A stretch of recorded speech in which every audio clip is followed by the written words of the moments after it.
My mother did the same thing. I got 2 out of 4, that's fine. Eat it, everybody!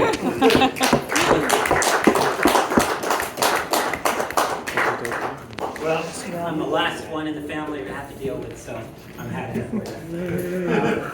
And since this is my first time too, I'm going to have these nice things.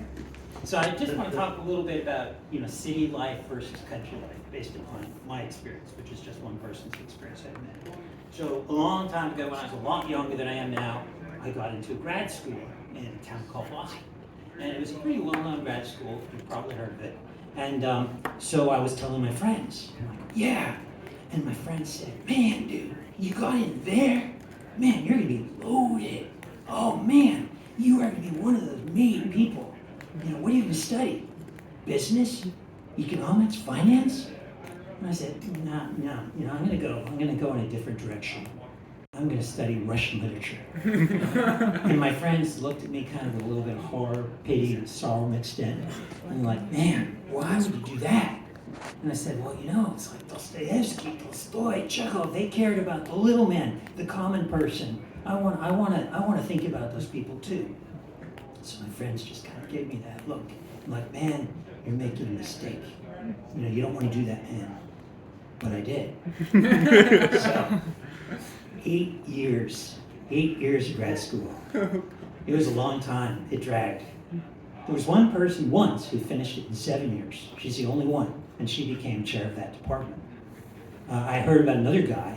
We all talked about him. He was in there for 13 years, last I heard. But he was a single dad, so that might have had something to do with it. So there I am, and in grad school, when I was doing studying Slavic languages and literatures, you had to study a lot of languages, German, Russian, Polish, Old Church Slavonic, my favorite. The only way I could do that was I'd get up at 4 in the morning to kind of be like, okay, I'm going to study this, I'll just suck it up and do it. And that's what I did. But the thing is, as the years went by, that frustration built. And so it took a very specific form in my case, road rage. So I had a kind of crappy, shitty, beat-up old Honda Civic that I really liked. I thought it was a pretty cool car.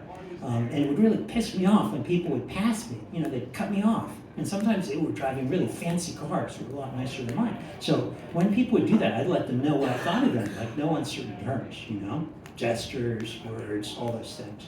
But sometimes it would happen that someone else was also having a bad day. So that didn't always work out very well. And I remember this one time, this really fancy Audi cut me off. And I don't have anything against Audis in particular, but it was a pretty fancy looking car. And the guy cut right in front of me so fast and so unexpectedly that I reached out because, the car was really close. I just gave him a slap. Not the guy, but the rear window of the car. And so then next thing I know, car slams on its brakes. This guy jumps out and I'm like, shit, I didn't know Arnold Schwarzenegger lived in Boston. Well, no, it wasn't Arnold, but this guy was just about as big. So I groveled, and I managed to kind of get out of that without getting my face bashed in. But another year or 2, 3 went by, and I'm like, oh man, am I ever going to finish this 8 year? I didn't even know it was going to be 8, 9, 10 years. I didn't know. Could be 13, right? So I decided I better try to lighten up on the road rage a little bit, and I decided to pick up a new hobby, kind of like road rage but different: ice climbing. I'm like, ice climbing. I can do that same thing where I'm taking it out, these cliffs of ice, and so I'd have to go up to New Hampshire because there wasn't too much ice in Boston. You couldn't climb the skyscrapers or anything. So I'd go to places that had names like Frankenstein Cliffs, and there'd be climbs that I climbed like Widowmaker. Ice climbers have kind of weird. So I was really proud of myself. I'm like, yeah, I've gotten rid of that road rage somewhat, and this, now I have this ice climbing. It's kind of cool. I can talk to people about it. And so I tell the other grad students, and I'll never forget this one woman. She's like, "You took the whole weekend?" And I'm like, yeah, it's like an 8-year program, right? The whole weekend. So that was not good. And then I was talking to one of my professors, and I'm like, yeah, Professor Finger, look, here's a picture of me, ice climbing. Look at this, screws and ropes, and I'm leading the way up this massive ice fall. And he's like, oh. He had a pipe, like a lot of professors. he had a tweed jacket and like wiped the ash off his jacket. He was like, "Oh, what do you call this? Progress toward the degree?" So basically, my ice climbing wasn't popular. But eventually, I did finish the degree. Yay. And I managed actually, to the amazing surprise of my friends and family, I actually got a job at a college in a small town not too far from here, which you probably know where it is now. Right? It's going to be a secret, but I guess not, right? So I show up, and the thing is, you can take the jerk out of the city, but you can't always take the jerk out of the joke.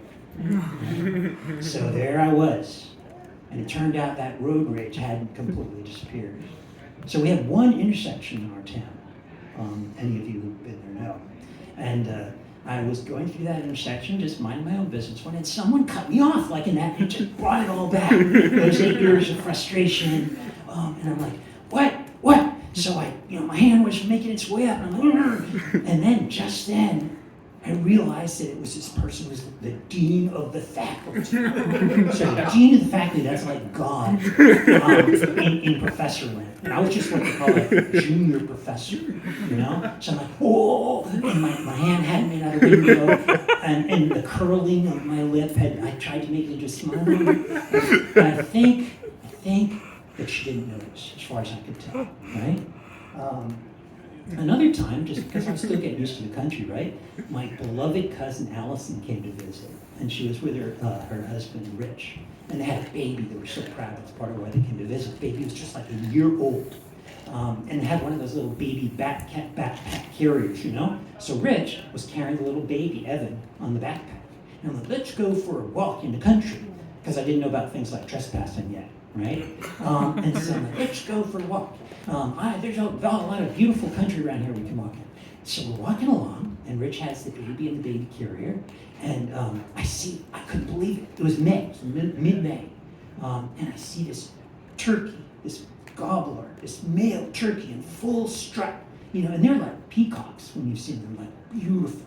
And I'm like, oh, do you see that turkey? I said, let's see if we can sneak up on it. And I couldn't believe that the turkey wasn't moving. It was like completely motionless. Amazing. So we're like 30 yards, 25 yards, 20, 15. Turkey's not moving a muscle. 10 yards. I'm like, this is just too good to be true. Suddenly, this very tall guy in full camo with a big camouflage gun walks up from behind a bush.